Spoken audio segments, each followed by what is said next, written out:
Financial بہت ہی آگے کا سٹیک ہے. وہ یہ 15-20 لاکھ پینشن کے لیے مرنے والے جج نہیں ہیں.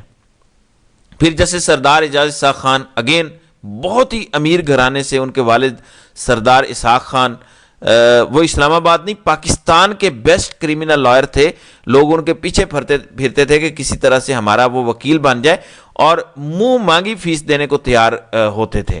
آپ ان کی امیری کا اندازہ اس سے لگائیں کہ ان کے والد اتنے امیر کبیر تھے کہ ان کے گھر میں لفٹ لگی ہوئی تھی. اس دور میں جو وہ گراؤنڈ فلور تھا, ڈبل سٹوری گھر تھا, اس میں لفٹ لگی ہوئی تھی. تو اب آپ کو لگتا ہے کہ 15-20 لاکھ پینشن کے لیے جیسے سردار اعجاز اسحاق خان مار رہے ہوں گے. اسی طرح جیسے محسن اختر کیانی کے بارے میں یہ ریفرنسز نکالتے رہے کہ ان کا یہ بزنس وہ بزنس, وہ آپ کو لگتا ہے کہ پینشن کے بھوکے ہوں گے. یا آپ کو لگتا ہے justice Tariq Mahmood Jahangiri again one of the finest Islamabad میں وہ کرمنل لا کے لائر تھے, ان کی لا فرم بہت زیادہ بزنس کرنے والی لا فرم تھی. آپ کو لگتا ہے یہ 15-20 لاکھ پینشن کے لیے وہ مار رہے ہوں گے. پھر جسٹس سمن رفت اگین سندھ سے وہ آئی ہوئی ہیں, اگین بہت ہی اچھی ان کی پریکٹس تھی وہاں پر. وہ بہت ہی اچھے فیملی بیک گراؤنڈ سے ہیں, یعنی اچھے سے مراد صرف خاندانی طور پر اچھا نہیں, فائنینشلی بھی بڑے اچھے بیک گراؤنڈ سے ہیں. آپ کو لگتا ہے کہ وہ 15-20 لاکھ پینشن کے لیے مار رہی ہوں گی. مسئلہ یہ ہے انصار عباسی کا کہ ہر ایک کو اپنے پیمانے پر تولتے ہیں. ان کو لگتا ہے کہ ان کی طرح ہر کوئی پیسے کا لالچی اور بھوکا ہوگا, جیسے وہ بھوکے کی طرح بوٹ کو چاٹ رہے ہیں اور اپنی صحافت کو انہوں نے بیچ دیا ہے. بہرحال اینی وے, اب آ جاتے ہیں اگلی خبر پر. وہ خبر ہے جسٹس منصور علی شاہ اور جسٹس اطہر من اللہ وغیرہ سے متعلق. اب بہت سے یہاں پر لوگوں کی وکلاء کی خواہش ہے کہ وہ وکلاء تحریک کا حصہ بنیں اور بعد سے وہ خطاب کریں آئیں.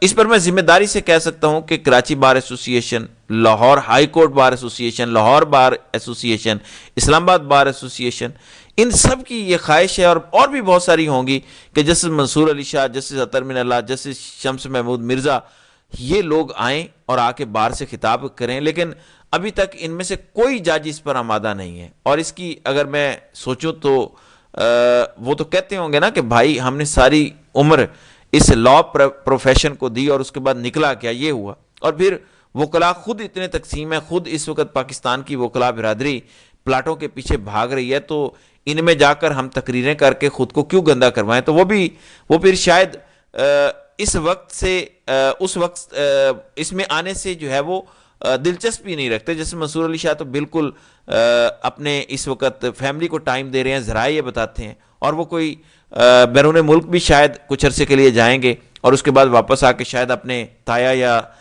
چچا سسر سابق chief justice supreme court justice Jawad S Khawaja کی مانند شاید لمز یونیورسٹی میں لاء ڈپارٹمنٹ کے ڈین لگ جائیں گے. جواد ایس خواجہ بھی وہاں پر لاء ڈپارٹمنٹ میں ڈین تھے, تو وہ شاید اس قسم کا کوئی رستہ دیکھیں یا آپشن لیں.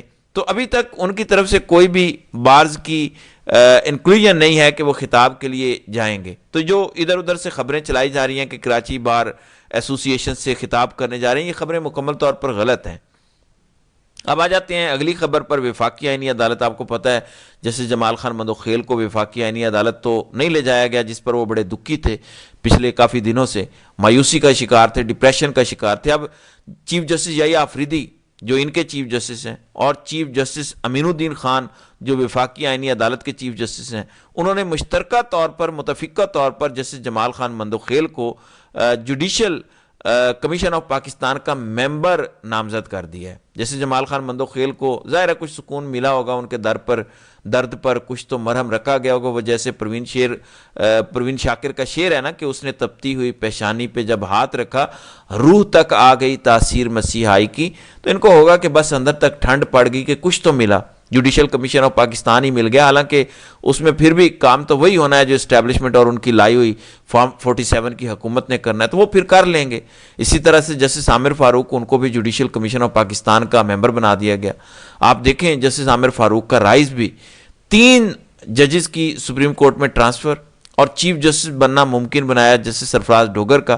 تو وہ نہ صرف اسلام آباد ہائی کورٹ سے سپریم کورٹ پہنچے, فروری میں وہ آئے سپریم کورٹ میں, وہ پھر آئینی بینچ کا حصہ بنے, اور پھر آئینی بینچ سے وہ اب وفاقی آئینی عدالت پہنچے, اور وفاقی آئینی عدالت سے اب وہ جوڈیشل کمیشن آف پاکستان پہنچے ہیں. یعنی ایک جج نے اسلام آباد ہائی کورٹ سے 4 ترقیاں پائی ہیں صرف اور صرف 6 مہینے کے مختصر عرصے میں. تو اندازہ لگا لیں کہ وہ جج ریاست کو کتنا پیارا ہوگا, وہ طاقتوروں کو کتنا پیارا ہوگا, اس نے کتنے بوٹ چاٹ کے یہاں تک وہ پہنچا ہوگا. تو سب دیکھتے رہیں, یہی آج کا پاکستان ہے. تو ناظرین کرام, آپ کی اس ویڈیو کے حوالے سے کیا رائے ہے؟ آپ اپنی رائے کا اظہار کامنٹ سیکشن میں ضرور کیجیے گا.